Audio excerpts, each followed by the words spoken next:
Clifford's Hiccups.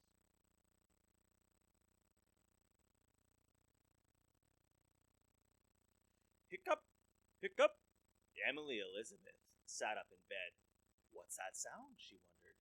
Hiccup, hiccup, hiccup, hiccup. Up popped the teddy bear. Up popped the doll, and up popped Emily Elizabeth. Clifford had the hiccups. Emily Elizabeth went down to breakfast. Hiccup!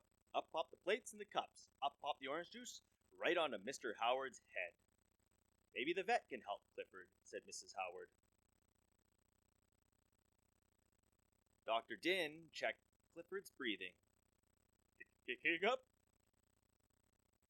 Clifford just has a case of the hiccups, Dr. Din said. Sooner or later, they will go away. Outside the doctor's office, Clifford saw his friends T-Bone and Mac. Hiccup! I know how to make Clifford's hiccups go away, T-Bone said to Mac. I'll give him a little scare. Boo! T-Bone shouted. But Clifford's hiccups did not go away. I know how to make your hiccups go away, Mac said to Clifford. Follow me. Mac led Clifford to a kiddie pool. Shut your eyes and hold your ears, then turn upside down and drink. So Clifford shut his eyes, held his ears, turned upside down, and drank. When... Boo! T-Bone jumped out of the pool, and Clifford's hiccups stopped.